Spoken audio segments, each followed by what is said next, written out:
आज की डिस्कशन में हम ये बात करेंगे कि हमें फ्रीलांसिंग करनी क्यों चाहिए, और सेकेंडली मैं आपको कुछ प्लेटफॉर्म्स बता दूंगा जहाँ पे रहते हुए जहाँ पे आप लॉगिन करके अपने अकाउंट बना के फ्रीलांसिंग कर सकते हैं।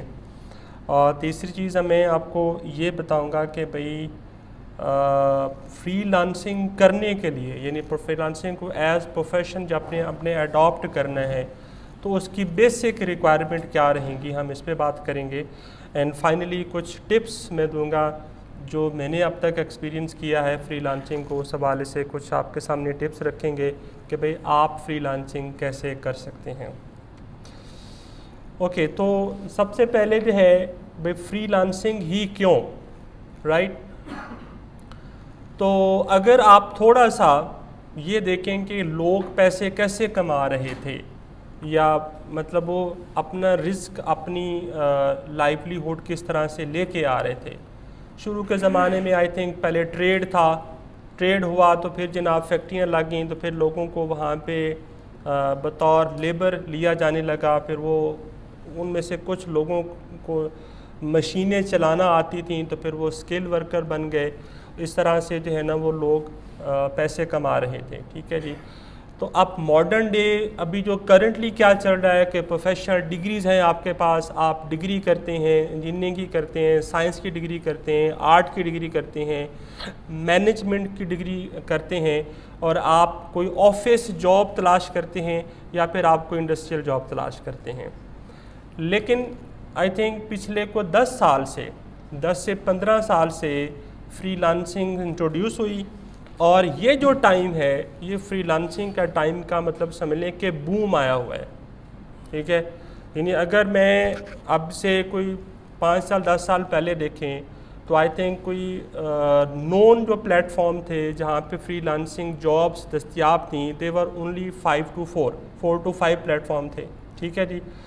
तो अब क्या है कि अब जो नोन प्लेटफॉर्म्स हैं जहाँ पे आपको अच्छी जॉब मिलती है वो they are reaching up to 100। इतना ज़्यादा फ्रीलांसिंग के प्लेटफॉर्म्स मिल गए हैं जहाँ पे आप अपनी मर्ज़ी की आप अपने जो आपको लगता है कि आप ये जॉब कर सकते हैं वो आप जॉब तलाश कर सकते हैं, ठीक है। तो इस वजह से फ्रीलांसिंग जो है ना वो इतना ज़्यादा बूम कर गई है। अभी आप पाकिस्तान के अंदर ही देखें, कल परसों की बात है, 2 पाकिस्तान के फ्रीलांसिंग के प्लेटफॉर्म मैंने एक्सप्लोर किए हैं, ठीक है। एक में भी आप लोगों ने सुना हो, supertasker.pk के नाम से एक मोबाइल ऐप भी है उनकी और उनकी वेबसाइट भी है। इसी तरह से एक और रिक्शों के पीछे मैंने ऐड देखा है अंकल फिक्सर के नाम से, ठीक है जी, तो वो भी है। इसी तरह से एक और मैं देख रहा था savi.pk के नाम से, savi.pk.com.pk, ठीक है। तो मतलब फ्रीलांसिंग इज़ एवरीवेयर, ठीक है। They are giving you opportunities to earn things.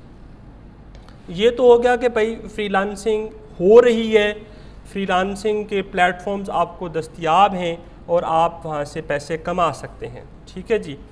अब फ्रीलांसिंग करने के पैसे कमाने के अलावा जो एडवांटेजेस हैं वो क्या हैं कि अगर आपके पास कोई स्किल है तो आपको ये पता लगता है कि मेरी स्किल से मैं क्या किस तरह से और कुछ क्या सीख सकता हूँ, ठीक है ना। मैं आपको सिंपल एग्जांपल देता हूँ कि लेट्स से आपको सिर्फ वायरिंग करना आती है। अब आप कहेंगे वायरिंग करना भी कौन सा बड़ा कमाल है, ठीक है। लेकिन अगर आप सिर्फ वायरिंग को टेक्निकली समझें तो वायरिंग की एक्सप्लोरेशन, यानी अगर आपको मैं कहूँ कि यार मेरे पास एक प्रोजेक्ट है और ऑडिटोरियम का प्रोजेक्ट है, ऑडिटोरियम की आपने वायरिंग करनी है, तो अब आप देखें, आप इस ऑडिटोरियम को देखें, इसमें लाइटिंग है, इसके अंदर एयर कंडीशनिंग सिस्टम है, इसके अंदर साउंड सिस्टम है, ठीक है। फिर इसके अंदर डिफरेंट प्लेसेस पर आपने पावर प्रोवाइड करनी है। तो मतलब एक सिर्फ वायरिंग की पूरी प्लानिंग करनी है, फिर आप अच्छी तरह से वायरिंग कर सकेंगे, ठीक है। So the freelancing gives you the opportunity to try and sharpen your existing skills. Number 2, आपको फ्रीलांसिंग से ग्लोबल मार्केट प्लेस मिलती है। यानी लेट से आप लाहौर में किसी जगह रहते हैं, वहाँ पर आप आपने अपना काम स्टार्ट कर दिया, तो आपने जिस महल्ले में, जिस टाउन में, जिस कॉलोनी में आपने अपनी शॉप खोली है, ऑफिस खोला है, तो आप उस लोकेलिटी के लोग आपको जानना स्टार्ट करेंगे। बट जब आप फ्रीलांसिंग पे हैं तो तब you are globally connected, you are not only connected within people in Pakistan but all over the world. तो आपके पास काम करने के मौके बहुत ज़्यादा जो है ना वो बढ़ जाते हैं। ठीक है जी। तीसरा, फ्रीलांसिंग ही एक ऐसा मतलब एक आइडिया है या एक ऐसा समझ लें कि एक चीज़ आ गई है कि जिससे लोगों को ये सोचने का, ये करने का मौका मिला है कि भाई they should become independent business person. ठीक है, तो आपको it gives you the knowledge, the opportunity to become independent business owners. ठीक है, फ्रीलांसिंग के अंदर इतना ज़्यादा जो है ना स्कोप है। ठीक है, तो ये है कि आपको फ्रीलांसिंग जो है ना वो क्यों करनी चाहिए। अच्छा, अब हम बात करते हैं कि भाई वो कौन सी स्किल्स हैं जिनको सीख के आप फ्रीलांसिंग कर सकते हैं, you can become a freelancer. तो अगर उन स्किल्स को आप मतलब एक ब्रॉडर पर्सपेक्टिव में देखें, उसकी ब्रॉडर कैटेगरीज देखें, तो वो 4 हैं मेरी नज़र में। वैसे तो अगर आप किसी भी फ्रीलांसिंग प्लेटफॉर्म पे जाते हैं तो आपको वहाँ पर बेतहाशा वहाँ पे मिलती हैं कैटेगरीज़। ठीक है, तो मतलब उन सब को अगर आप कंबाइन करें, so this could be one classification of skills के जहाँ पे आपको फ्रीलांसिंग की जॉब्स दस्तयाब हैं। इसमें जनाब क्रिएटिव आर्ट्स, आप क्रिएटिव आर्ट्स में उसको ब्रॉडर कैटेगरी में आप अगर डालें तो they are graphic designs, photography, photo editing.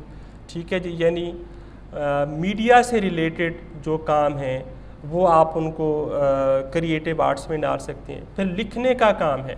ठीक है, लिखने के बेशुमार काम हैं। लिखने में content writing, copy writing, email writing, email marketing writing, book writing, pamphlet writing, और क्या होते हैं, प्ले कार्ड्स हैं, फ्लायर्स हैं, बैनर्स हैं। ठीक है, तो ये सब की चीज़ें जो है ना they are the part of writing skills. फिर उसके बाद इंजीनियरिंग एंड टेक्नोलॉजी, तो आप जानती हैं कि जनाब अगर आप इंजीनियरिंग के बहुत सारे हैं कि आप इलेक्ट्रॉनिक इंजीनियर्स हैं, कोई सिविल इंजीनियर होगा, कोई मैकेनिकल इंजीनियर होगा। ठीक है, तो मतलब कोई कंप्यूटर इंजीनियर होगा, तो they are the skills in engineering and technology. फिर उसके बाद है जी एडमिनिस्ट्रेटिव स्किल्स। आप देखेंगे यानी एडमिनिस्ट्रेटिव का मतलब ये है कि ऑफिस के काम करना। ठीक है ना, अब आप ये सोच रहे होंगे भाई अगर ऑफिस का काम है तो मुझे तो किसी ऑफिस में होना चाहिए ना। ठीक है, but freelancing is giving you the opportunity to do office jobs being at your own home. आप अपने घर पे मौजूद हों और आप फ्रीलांसिंग करें। ठीक है, यानी ऐसे बहुत सारे काम हैं, ऑफिस के काम हैं जो आप घर बैठे कर सकते हैं। ठीक है, तो this is another category of freelancing skills. अब हम स्पेसिफिकली मतलब उन स्किल्स की बात करेंगे जिनको आप सीख के फ्रीलांसिंग कर सकते हैं। ठीक है, नंबर 1 उसमें मैंने लिखा है वायरिंग है, फिर सर्किट डिज़ाइन है, ऑटोकैड सीख के आप फ्रीलांसर बन सकते हैं, पीसीबी डिज़ाइन है, इलेक्ट्रिकल सिस्टम्स है। जब मैं इलेक्ट्रिकल सिस्टम की बात करता हूँ तो ये जैसे मैंने अभी आपको एक एग्जांपल दी कि आपको एक वायरिंग का प्रोजेक्ट मिलता है, तो वायरिंग के प्रोजेक्ट की जो एक पूरी प्लानिंग है वो जो है वो फ्रीलांसर की एक जॉब हो सकती है। फिर एम्बेडेड सिस्टम्स है जिसमें आपको माइक्रो कंट्रोलर प्रोग्राम करके देना है, पूरा सर्किट बना के देना है। ठीक है, तो ये एम्बेडेड सिस्टम की जॉब है। इसके अलावा सिस्टम प्लानिंग एंड एस्टिमेशन। ठीक है जी, आपको कोई और बड़ा प्रोजेक्ट मिलता है। ठीक है, आपसे सिर्फ ये मांगा जाता है कि भाई इसकी मुझे प्लानिंग बता दो। ठीक है, फॉर एग्ज़ाम्पल कल ही मैंने एक जॉब पोस्ट पढ़ी है upwork.pk पे कि वहाँ पे जॉब ये थी कि एक बंदे ने रोबोट बनाना था, तो उसको चाहिए क्या था कि he wanted to have the schematics कि मेरे रोबोट में मेरी रिक्वायरमेंट के मुताबिक कौन से सेंसर मुझे लगाने चाहिए, कौन सा कंट्रोलर मुझे लगाना है और उनको आपस में कनेक्ट कैसे करना है। तो सिर्फ यानी जो इलेक्ट्रिकल वाला पार्ट है दैट वाज हिज रिक्वायरमेंट। ठीक है, तो यानी आपने सिस्टम प्लान करके देना था, एक robotic system, that was the job. फिर अगर आप पावर सिस्टम में आ जाएँ तो पावर सिस्टम यानी पावर जनरेशन से लेकर उसकी प्लानिंग है। ये जो पावर सिस्टम वाले लोग हैं वो बेहतर बता सकते हैं कि इसके अंदर फिर और क्या क्या चीज़ें हैं। सिस्टम सिमुलेशंस हैं कि आप अब आजकल के ज़माने में ये है कि अगर किसी ने एक पूरा एक सिस्टम डेवलप करना है ना तो उसकी वो पहले सिमुलेशन करवाते हैं, ठीक है। तो अब आप ये मुझसे पूछ सकते हैं कि भाई सिमुलेशन का स्कोप क्या है, सिमुलेशन में क्या क्या जॉब्स आ सकती हैं। तो मैं आपको एक एग्जांपल देता हूँ। मैंने एमएस में एक कोर्स पढ़ा था सिस्टम सिमुलेशन एंड डिज़ाइन। उसके अंदर एक समझ लें कि हमारा एक यूनिट था, उसके अंदर हमने एक प्रोजेक्ट भी किया था कि एक क्लाइंट है, उसको ये करवाना है कि उसको उसके पास जो कस्टमर आते हैं तो उसको वो रो मैनेज करनी है, क्यू मैनेज करनी है, ठीक है। क्यू मैनेज करवानी है कि कुछ काउंटर पे हैं बैंकर्स बैठे हैं जो उनको मैनेज करने के लिए, उनको सर्व करने के लिए होते हैं, मौजूद हैं। तो उनको ये जानना था कि before we develop the counter, हमें काउंटर पे कितने लोगों को बिठाना चाहिए, हमारी क्यू कितनी लंबी होनी चाहिए, ठीक है, यानी कितनी क्यू, एक क्यू के अंदर कितने मैक्सिमम लोग हम अलाउ कर सकते हैं।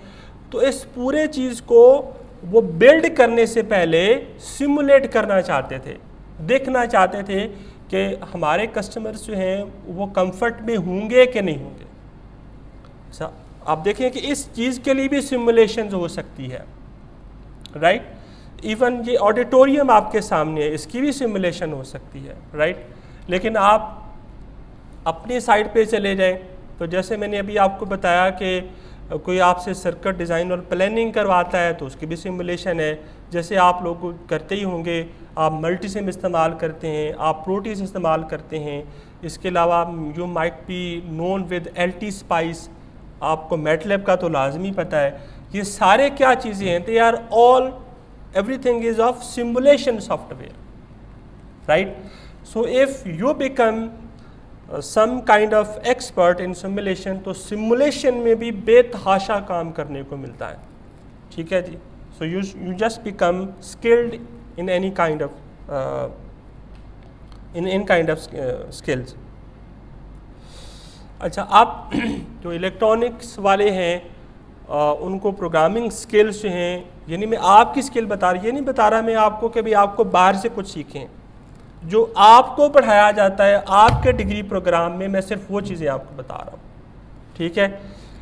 तो इसमें आप देखें PLC प्रोग्रामिंग से आप बहुत सारे पैसे कमा सकते हैं, माइक्रो कंट्रोलर प्रोग्रामिंग से कर सकते हैं, HDL यानी HDL में हार्डवेयर डिस्क्रिप्शन लैंग्वेज, जिसकी दो बड़ी मशहूर लैंग्वेज है, एक वेरिलॉग है और एक VHDL है।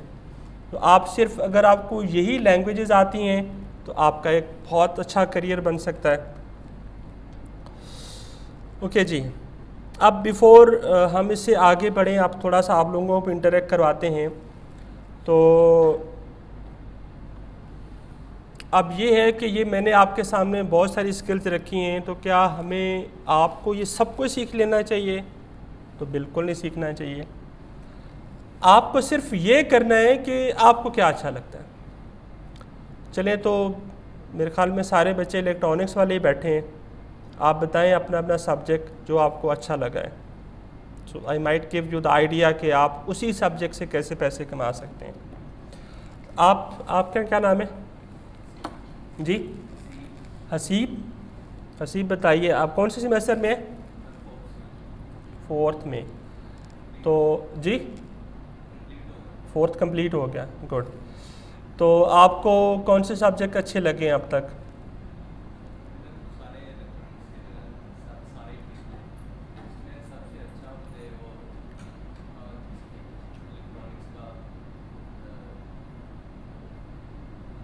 कौन सा इलेक्ट्रॉनिक्स का? 4थे सेमेस्टर में इलेक्ट्रॉनिक्स का कौन सा जी? DLD? DLD है, सर्किट एनालिसिस है, DC और AC मशीन्स है जी सर। तो आपको इनमें से सबसे अच्छा कौन सा? AutoCAD भी है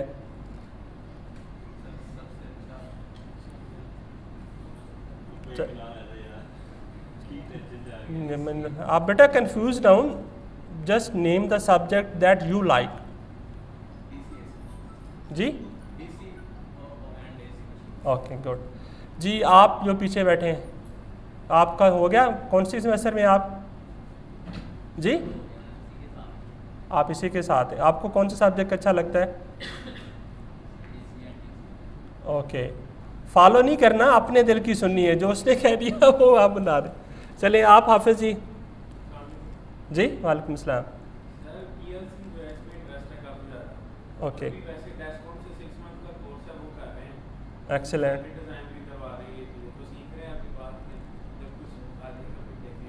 ओके ग्रेट जी। सर्किट एनालिसिस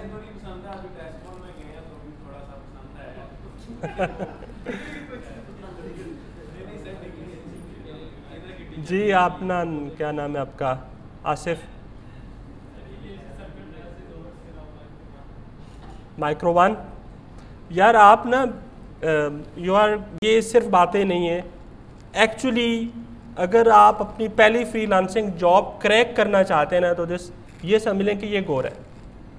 सबसे पहले आप अपने दिल से पूछें, ठीक है जी, अगर समझ नहीं आ रही तो अपने किसी टीचर से मशवरा करेंगे भैया आप करना क्या चाहते हैं। ये जो मैंने स्किल्स लिखी है ना भैया, ये सिर्फ सब्जेक्ट्स के नाम नहीं है, ठीक है। You will have to look at your courses presented in your semester as skills, ठीक है। आपको अपने कोर्सेज को एक स्किल के तौर पर देखना पड़ेगा, फिर आपको समझ आएगा कि अच्छा हाँ इससे पैसे कैसे कमा सकते हैं। तो ये मैंने पीछे जो कुछ लिखा है ये सिर्फ वो कोर्सेज के नाम नहीं है, ये मेरे लिहाज से क्योंकि मैंने एक्सपीरियंस किया, ये सब दे आर स्किल्स। इनमें से जो भी आपको सबसे अच्छा आता है आप पैसे कमा सकते हैं, ठीक है जी। तो आपको जो भी अच्छा लगता है सबसे पहले तो आप उसको चूज़ कर लें। सेकंड स्टेप ये है कि आपको वही किसी से पूछना पड़ेगा या इंटरनेट एक्सप्लोर करना पड़ेगा कि आपको जो अच्छा लगता है आप उसको करियर कैसे बना सकते हैं, ठीक है। This is the second step. उसके बाद तीसरा स्टेप ये है कि अब आप लोग ये जान लिया कि आपका वो करियर कैसे बन सकता है, फिर जाहिर है उसके बाद अगली चीज़ है कि आपको थोड़ा सा मार्केट देखनी है कि मैं कहाँ पर जाऊँ कि मैं उसके ज़रिए पैसे कमा सकूँ। तो वो मार्केट क्या है आपके पास? They are freelancing platforms.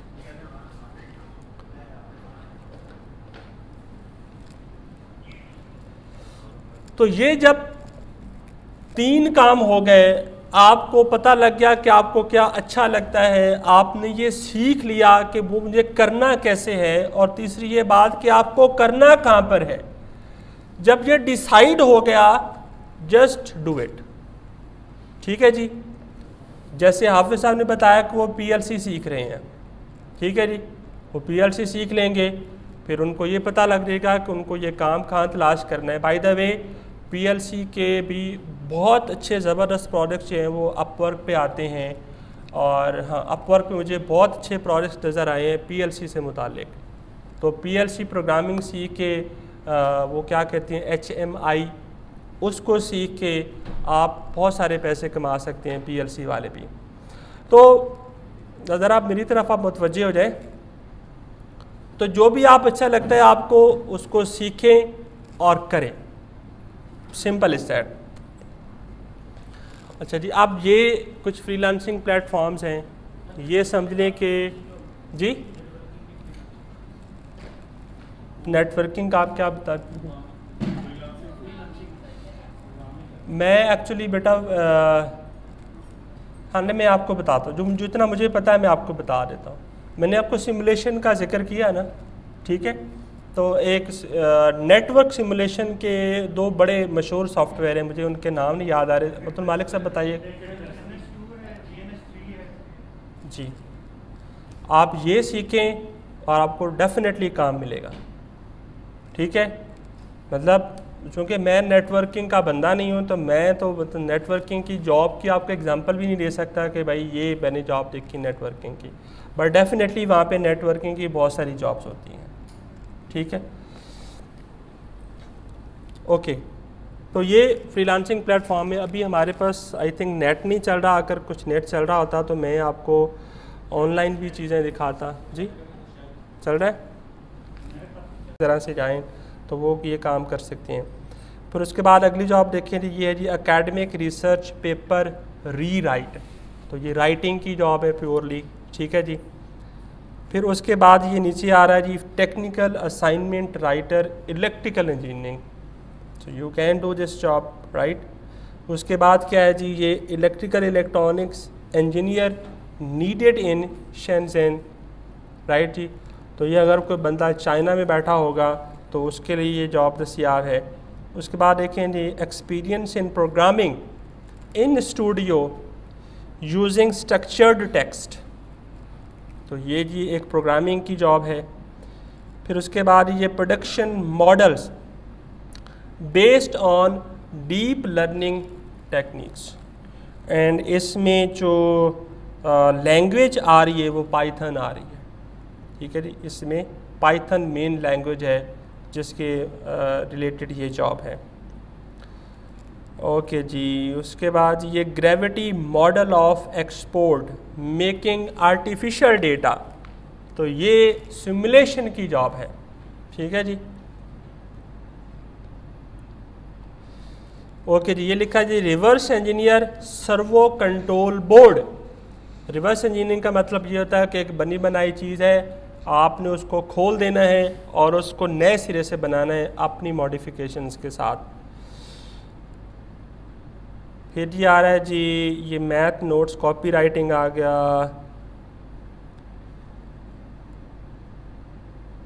चलिए, अब एक नेटवर्किंग वाला बंदा बैठा है, उसको भी इसकी जॉब ना दिखाई जाए तो बहुत।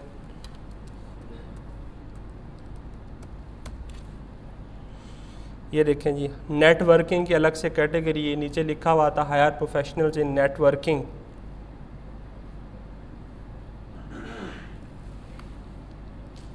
चलिए आप अपनी पसंद की बताएं, मैं आपको जॉब दिखाता हूँ। ये मेरे पास जिसके सर्च रिजल्ट्स में कितने रिजल्ट्स हैं 5884।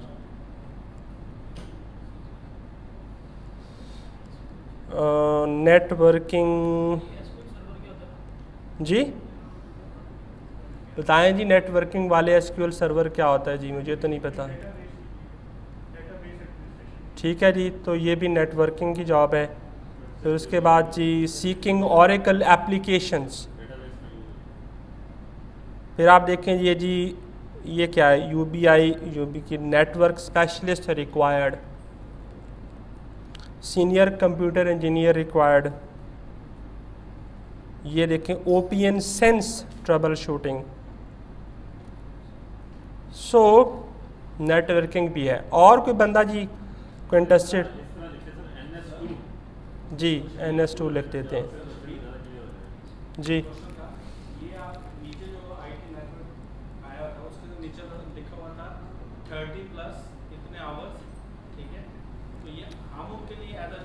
वो मैं जब आपको प्रोफाइल थोड़ा सा बताता हूँ तो आपको पता मैं बताता हूँ वो चीज़ पे। ये देखें जी NS2 सिमुलेशन की जॉब है, और क्या करना है looking for an experiment in NS2 to enhance AODV protocol. ठीक है जी जी जी हाँ जी। ये मैं कह रहा हूँ less than 30 hours per week hours minute, ये किसके लिए है? ये अच्छा ये चीज़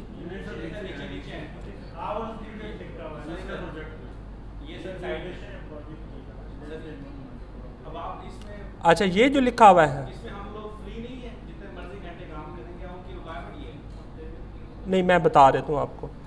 ये जो है ना, ये जैसे लिखा हुआ है network school project with NS2 simulator, ये मतलब जैसे ये भी नेटवर्किंग की जॉब है, तो इसमें लिखा है less than 30 hours per week. ठीक है, ये एक्चुअली क्या होता है, ये जॉब कैटेगरी होती है, जॉब कैटेगरी सर होती है। देखें ना, जैसे हम ऑफिस में हैं तो 40 आवर्स पर वीक हैं, राइट। तो इधर वो उन्होंने कैटेगरीज कर रखी हैं जॉब्स की। ये कोई नहीं नहीं नहीं नहीं, बिल्कुल नहीं। आपकी जॉब 1 घंटे में, आप क्लाइंट से बात करते हैं ना, जब आपका काम 1 घंटे में कंप्लीट हो गया, दैट्स इट। आप काम देंगे उसको, वो पसंद करेगा, उसने कोई मॉडिफिकेशन करानी तो करवाए, अदरवाइज वो आपको पे कर देगा। ये एक जॉब कैटेगरी के लिए होता है कि ये लंबा अरसा चलने वाली जॉब है या घंटों चलने वाली जॉब है। इस तरह से अपवर्क में आप और भी चीज़ें देखेंगे जिसमें लिखा होगा कि बल्कि जब वो उसमें आप अपना प्रपोजल सेंड करते हैं ना, तो उसमें लिखा आता है less then 1 month, 1 to 3 month, 3 to 6 month, 6 to 9 month और अनलिमिटेड, ठीक है। तो उसमें ये भी आता है ऑप्शन। तो ये ऐसे बिल्कुल नहीं होता कि आम तौर पर कि आपको जाके काम करना है, सारे काम आपको अपने घर पे बैठ के ही करने होते हैं, लेकिन ज़ाहिर है आपको उस काम के लिए अपना टाइम डेडिकेट करना पड़ता है। तो ये वो कैटेगरी हैं जॉब्स की। चलें जी, एक मैं और आप लोगों को एग्जांपल दिखाना चाहता हूँ, तो फिर जनाब हम आगे बढ़ते हैं।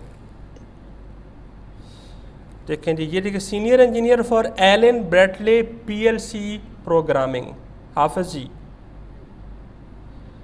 Reverse engineer servo control board, तो ये भी नीचे लिखा हुआ है पीएलसी प्रोग्रामिंग इसमें चाहिए, PLC in SCADA, HVAC systems, right.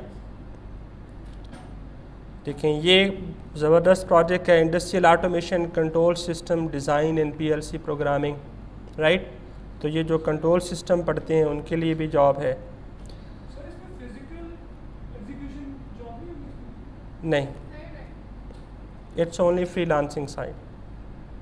होती हैं जॉब्स, वो इस तरह से होता है कि जैसे मैंने आपको एक जॉब पोस्ट पढ़ाई है कि इंजीनियर रिक्वायर्ड इन शेंज़ेन, तो इसका मतलब ये है कि जो जॉब पोस्ट करने वाला है वो कोई ऐसा फ्रीलांसर ढूंढ रहा है कि जो कि वहीं पर उसी सिटी में मौजूद है, ताकि उसको वो फिज़िकली मिल सके।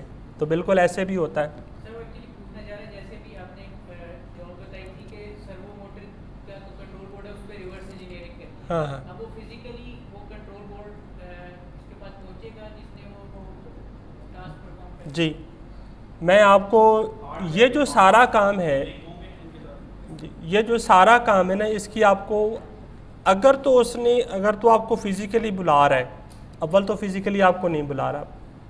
मैंने जॉब पोस्ट नहीं पढ़ी है, लेकिन मेरा ये एक्सपीरियंस कहता है कि वो आपको फिज़िकली नहीं बुला रहा है, वो आपको स्कीमेटिक दे देगा।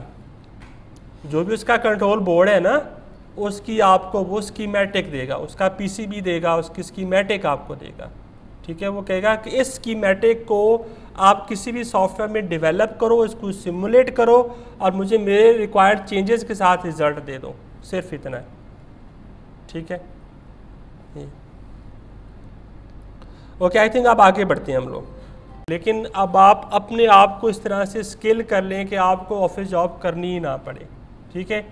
जो लोग रेगुलर फ्रीलांसिंग करते हैं और वो जानते हैं और उन्होंने एक्सपीरियंस भी किया है, और बल्कि आप यूट्यूब पे बहुत सारी वीडियोस भी हैं पाकिस्तानी लोगों की कि जिन्होंने एक सिंगल पर्सन के साथ ये काम शुरू किया, फिर उनके पास उन्होंने अच्छा काम किया तो उनको बहुत ज़्यादा काम मिलना शुरू हो गया। जब उनको बहुत ज़्यादा काम मिलना शुरू हो गया तो उन्होंने और लोगों को हायर कर लिया अपने पास, ठीक है। तो वो बल्कि उन्होंने आप एक तरह से सॉफ्टवेयर हाउसेस टाइप बना लिए, अपने ऑफिसेस बना लिए, लोग उनकी लोकेलिटी पे जाके वहाँ पे जॉब करते हैं और वो खुद भी कमाते हैं, और जिन्होंने उसको रखा है वो भी उस तरह से करके देता है।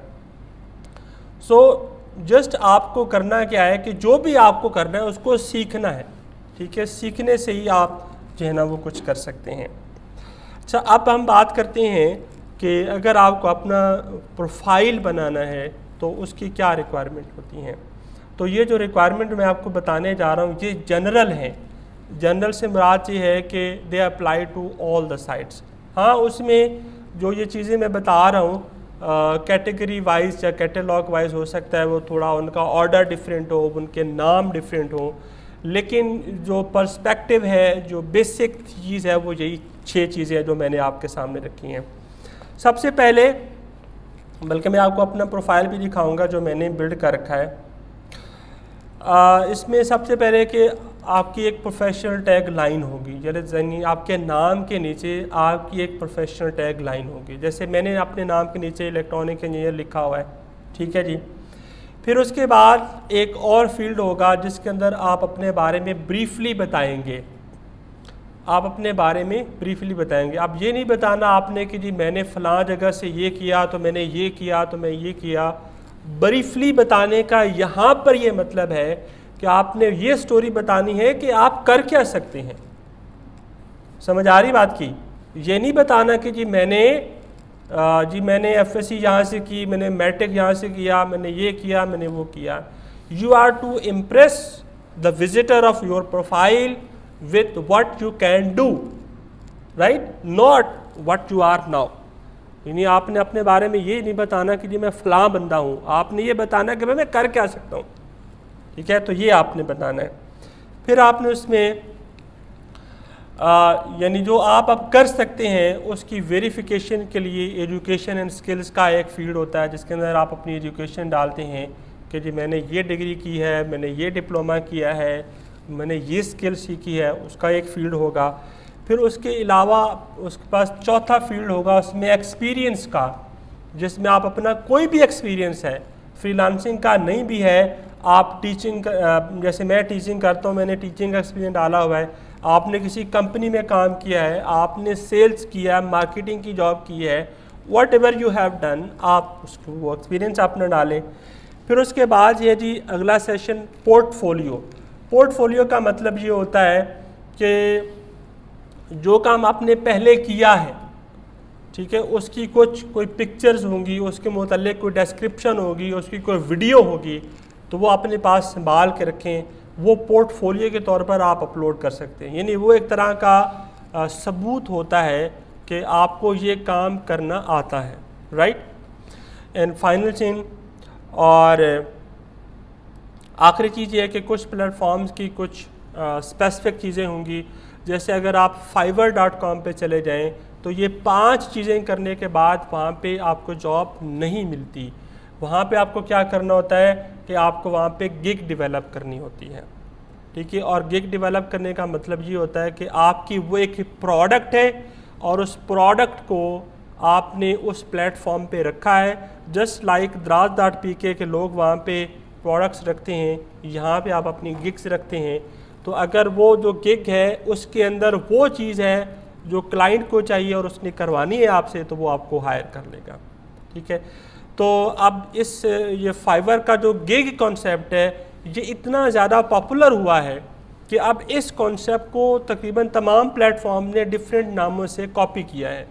जैसे अपवर्क वालों ने इसको प्रोजेक्ट्स का नाम दिया है, बल्कि ये जो प्रोजेक्ट वाला आइडिया है ये मैं समझता हूँ कि जो टेक्निकल लोग हैं उनके लिए बहुत ही ज़बरदस्त चीज़ है अगर वो इसको अच्छी तरह से पिकअप कर सकें।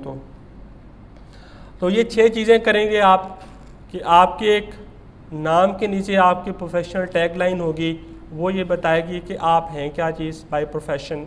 फिर ओवरव्यू में आपने ये बताना है थोड़ा सा डिटेल में कि आप कर क्या सकते हैं, ठीक है जी। फिर उसके बाद education, skills, experience, portfolio etcetera etcetera. Okay जी, अब ये कुछ टिप्स हैं जो प्रोफेशनल टैगलाइन जो है ना वो के लिए लिखी हैं। जैसे मैं अपने को बताया अपने प्रोफाइल के मुतालिक कि भाई मैंने लिखा हुआ है वहाँ पे इलेक्ट्रॉनिक इंजीनियर, और शायद उसमें साथ मैंने कुछ ऐड किया है क्योंकि मैं थोड़ा मशीन लर्निंग की जॉब्स भी करता हूँ, ठीक है। तो प्रोफेशनल टैगलाइन का कुछ भी हो सकता है, वो इतनी ज़्यादा 1-2 वर्ड भी नहीं होने चाहिए कि उससे कुछ पता ना लग रहा हो कि भाई बंदा क्या कर सकता है, लेकिन वो बहुत लंबी कहानी भी नहीं होनी चाहिए कि जिससे पढ़ने वाला बोर ही हो जाए, राइट। तो ये उसके लिए कुछ टिप्स हैं कि a simple phrase which describes who you are, be precise but descriptive, avoid generic lines, ठीक है। जैसे अगर आप सिर्फ आप लिखते, जैसे मैंने आपको बता रहा हूँ कि मैंने लिखा हुआ है इलेक्ट्रॉनिक इंजीनियर, तो ये जेनेरिक है। अब इलेक्ट्रॉनिक इंजीनियरिंग के अंदर तो बहुत सारी चीज़ें हैं ना, जैसे मैंने आपको काफ़ी सारी स्किल्स जो है वो आपको दिखाई भी हैं, तो बहुत सारी चीज़ें हैं। तो आपको उसके साथ कुछ वो भी बताना होगा कि आप एग्जैक्टली क्या कर सकते हैं, ठीक है। तो ये जनाब मैंने कुछ इसकी एग्जांपल लिखी हैं, electrical engineer, PCB layout designer, ठीक है, इलेक्ट्रॉनिक इंजीनियर, आर्डिनो डेवलपर, फिर उसके बाद ये web developer, front end developer, right. तो मतलब आपने स्पेसिफाई कर दिया अपनी टैग लाइन में, अपने प्रोफेशनल लाइन के अंदर कि भाई आप किस तरह के काम करते हैं। ओके जी, अब ओवरव्यू में आपने स्पेसिफिकली क्या लिखना है, 1 or 2 paragraph describing comprehensively your professionalism, ठीक है। उसके अंदर आप क्या करेंगे, अपनी स्किल्स को हाईलाइट करेंगे। फिर आप उसके अंदर अगर आपको कोई एक्सपीरियंस है किसी अच्छी कंपनी के साथ, या कोई भी एक्सपीरियंस है, अच्छी कंपनी या बुरी कंपनी, बस एक्सपीरियंस है उसका वहाँ पे जिक्र करें। और जैसे कि मैंने बार बार आपको कहा है कि इसके अंदर स्टोरीज़ नहीं बतानी है, आपने ये बताना है कि आप कर क्या सकते हैं। अच्छा, मैंने एक और चीज़ जो है ना वो अक्सर नोटिस की है, मुझसे मेरे जानने वाले वो रब्ता करते हैं कि यार ये मुझे बताएं इसके अंदर मैं क्या लिखूं। तो उनको कई लोग ये मशवरा दे देते हैं कि अच्छा यार फ़लाँ बंदे ने तो प्रोफाइल बनाया होगा ना, तो वो भी उसी तरह का है, वो आपका क्लास फेलो है, या आप वो ऐसे काम करता है जो आप भी कर सकते हो, तो आप उसका प्रोफाइल कॉपी पेस्ट कर लो। तो ये भाई बहुत बुरी बात है। नंबर 1, ये अनएथिकल है, ठीक है, कि आपने किसी का लिखा हुआ कॉपी किया है, तो ये वैसे ही अनएथिकल है। दूसरा ये बात, वो जो सिर्फ आप नहीं है जिन्होंने उसकी पोस्ट की गई जॉब पे अप्लाई किया है, और भी बहुत सारे लोग हैं। सो इफ़ कॉन्टेक्ट हैज़, अगर क्लाइंट ने आपको कॉन्टेक्ट कर लिया है, so you must be active to respond. फिर जब आप रिस्पॉन्ड करें तो बड़ी प्रिसाइज कम्युनिकेशन करें, उससे पूछें अब उसको एग्जैक्टली क्या चाहिए, कब तक चाहिए, कितने पैसे देगा, ठीक है। बी पोलाइट, कोई हार्श वर्ड इस्तेमाल न करें अपनी कम्युनिकेशन में, किसी तरह की वो न बताएं तुम फ़लाँ हो, तुम ये हो, या मैं ये हूँ तो वो मुझे ये करना, means there must be no racism, कुछ भी इस तरह की चीज़ नहीं होनी चाहिए। जस्ट आपने उस जॉब से रिलेटेड बात करनी है, बड़ी प्रिसाइज जॉब पे बात करनी है। पूछना है कि अगर आपको जॉब पोस्ट से समझ नहीं आया था तो आप अपने क्वेश्चंस बना के रखें कि भाई ये बात जो आपने जॉब में लिखी है ना, मुझे ये बात समझ में नहीं आई है, तो मुझे बताओ कि इसका क्या मतलब है, आप जॉब में चाहते क्या हो, ठीक है। तो जब आप कम्युनिकेशन कर लेने के बाद 100% श्योर हो जाओ कि भाई ये जॉब के अंदर ये रिक्वायरमेंट है, फिर आप उसके साथ डील करो, उसके साथ टाइम पे बात करो और पैसों पे बात करो। जब पैसों पे बात हो जाए, टाइम पे आप एग्री हो जाओ, तो फिर वो आपको हायर कर लेगा। And the last thing which is the most important thing, वो ये है कि किसी भी प्लेटफॉर्म पे जब वो बंदा आपको हायर करे तो आपको थोड़ा सा स्मार्ट होना पड़ेगा। आपने काम ऐसे नहीं शुरू करना है कि वो आपको आपके पैसे ही डूब जाए। तो हर वेबसाइट पे अपना अपना सिस्टम होता है कि वहाँ पे पैसे जो है ना वो रख लिए जाते हैं, यानी वेबसाइट पैसे आपके और आपके क्लाइंट के यानी उसको क्या कहना चाहिए, उनको माइलस्टोन कहा जाता है या उसको अपफ्रंट पेमेंट कहा जाता है। तो कोई भी नाम हो तो वहाँ पे वेबसाइट पे जो पैसे जो है ना वो रखे जाते हैं। तो आपने जब काम स्टार्ट करना है तो ये काम पहले करवाना है क्लाइंट से, उसको कहना है कि भाई ये मेरा माइलस्टोन है, आप इसको पे करो। जब तक वो पेमेंट ना करे आपने काम शुरू नहीं करना। समझ आई बात की? हाँ, अलबत्ता आप किसी क्लाइंट के साथ आपका लंबा रिलेशनशिप बात क्रिएट हो जाता है, वो आपको रब्ता करता है कि यार मेरा ये काम है, आप ये करो और आप ये काम करो, तो मैं अभी ड्राइव कर रहा हूँ या मैं फ़लाँ जगह हूँ, मैं इस जगह हूँ, तो मैं जैसे ही ज़रा रिलैक्स होता हूँ तो मैं पेमेंट कर दूँगा। अगर आप उस बंदे को अच्छी तरह से जानते हो तो फिर आपने ये काम करना है। लेकिन वहाँ पर भी आप मुहतात रहें, जॉब डिलीवर करने से पहले उसे बताएं कि भाई मैंने आपका काम कर दिया है, आप पेमेंट करो। तो किसी भी सूरत में पेमेंट पहले करवानी है। ठीक है जी, तो ये बात जो है ना ज़हन में रहे। मुझे एक क्लाइंट ने इनडायरेक्टली कांटेक्ट किया, मतलब वो किसी प्लेटफॉर्म से था, तो उसने कहा जी मैं प्लेटफॉर्म पे पेमेंट नहीं करूँगा, तो आप ना मुझसे बाहर रब्ता रखो। तो उसके पास बहुत ज़्यादा काम था और मैंने उसका बहुत ज़्यादा काम किया, लेकिन वो मुझे कहे जी मैं आपको 15 दिन बाद पैसे दूंगा, मैं इतने दिन बाद पैसे दूंगा। इस तरह करते करते आलमोस्ट मैंने कोई उसका 1 महीने के बाद काम किया। तो मैंने हिसाब लगाया कि मैंने उसके पास इतना ज़्यादा काम था, क्योंकि काम कुछ ज़्यादा था ना, तो मैं समझने के लालच में आ गया और मैं काम करता गया। तो 1 महीने में उसने आलमोस्ट 1500-2000 डॉलर का काम कराया और मुझे 1 पैसा नहीं दिया। गलती क्या हुई कि मैंने उससे माइलस्टोन नहीं करवाया। ठीक है, तो ये गलती नहीं करनी कि अच्छा। दूसरी बात, जैसे ये मैंने कह रहा हूँ कि आपको freelancer.com पे तो अक्सर ये देखा जाता है, बाकी प्लेटफॉर्म पे ये चीज़ कम होती है। वो वहाँ पे वो कहते हैं जी आप हमारे साथ बाहर डील कर लें, आपका पेपाल अकाउंट है जी, मैं आपको पेपाल पेमेंट कर दूँगा। आप पाकिस्तान में एक और अकाउंट चलता है Payoneer.com के नाम से, वहाँ पे पेमेंट हो जाती हैं। वो कहते हैं जी हम आपको बाहर ही पेमेंट कर देंगे, आप हमारे भी वहाँ पे फ़ीस बचाएं और अपनी फ़ीस भी बचाएं। तो ये गलती नहीं करनी। इसके 2 बड़े नुकसान हैं। नंबर 1 ये अनएथिकल है कि जो प्लेटफॉर्म आपको जॉब देता है ना, या जिस क्लाइंट को एक स्किल्ड पर्सन मिलता है किसी प्लेटफॉर्म से, तो ये उस प्लेटफॉर्म का राइट है कि उसको पैसे मिले। उन्होंने जो भी फ़ीस अपनी तय की है वो उनका हक है, उनको मिलना चाहिए। दूसरी बात, जब आप एक प्लेटफॉर्म पे काम करते हैं ना, तो उस प्लेटफॉर्म पे आपकी एक शॉप है, ठीक है ना, यानी वो आपका एक ठिकाना है जहाँ पे आप हैं। तो अगर वहाँ पर आप जॉब करते हैं, वहीं पे आपकी सारी पेमेंट्स होती हैं, तो आपको वो रेटिंग देता है। तो वो रेटिंग ही होती हैं जो मेन चीज़ें जो आपको ग्रो करने में हेल्प करती हैं। ठीक है। दूसरा, अगर वो आपको रेट नहीं भी करता, तो जितनी जॉब्स आप करते चले जाते हैं वो आपका एक सक्सेस रेट बनता चला जाता है, वो ऑटोमेटिकली आपके प्रोफाइल में ऐड होता चला जाता है। राइट।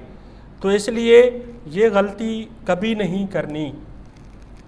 नंबर 1 कि अगर आप फ्रीलांसिंग प्लेटफॉर्म पर हैं तो आप बाहर कभी जॉब ना करें। नंबर 2, मतलब आप उससे पैसे पहले रखवाएं। ठीक है जी।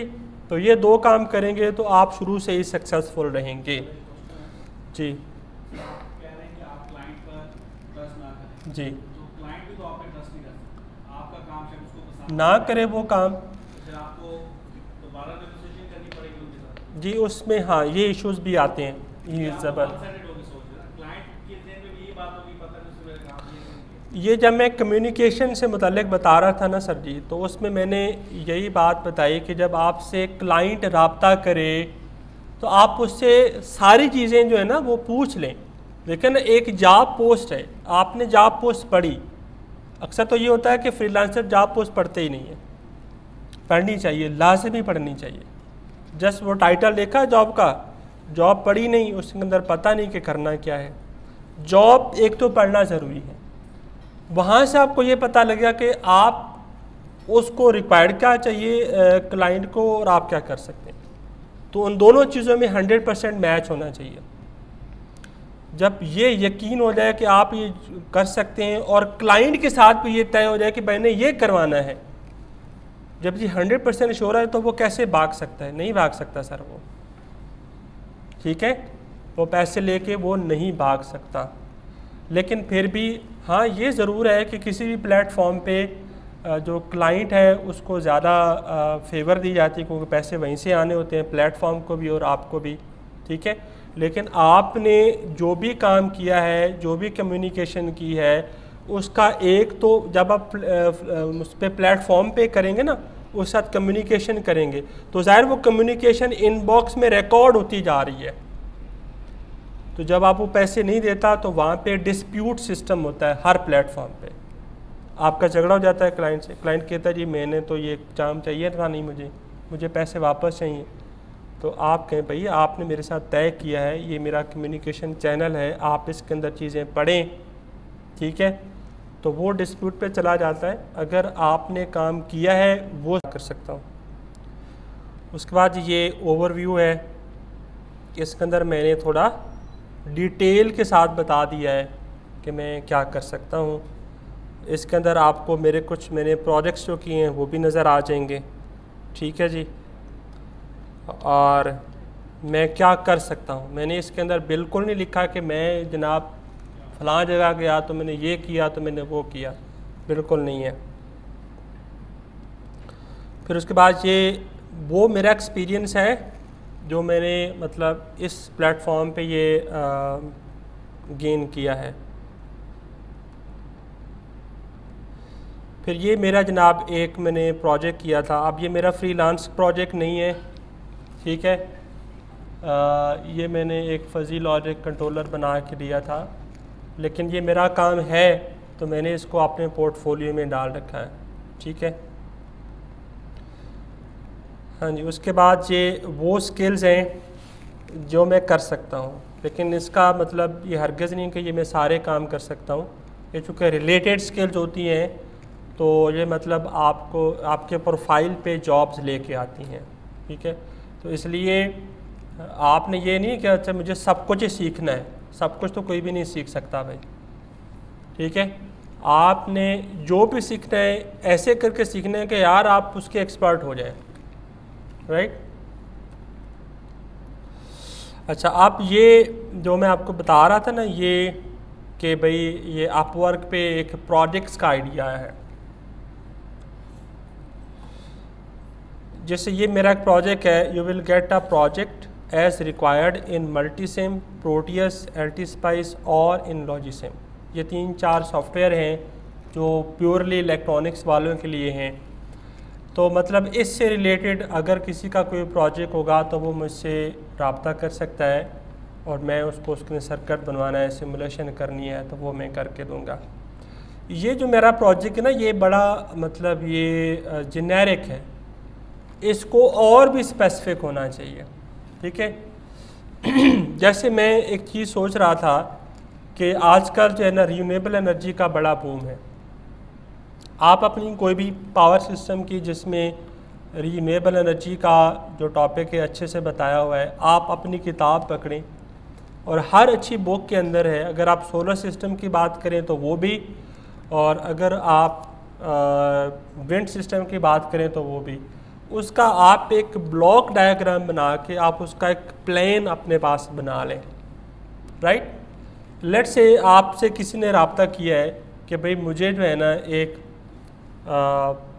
200 वाट का या 400 वाट का या 2 मेगावाट का मुझे एक सिस्टम बनाना है। किसका बनाना है जी? मुझे सोलर का बनाना है। फिर आप अपने क्लाइंट से पूछ सकते हैं जी आपको स्टैंड अलोन सोलर चाहिए या आपको ग्रिड कनेक्टेड सोलर चाहिए।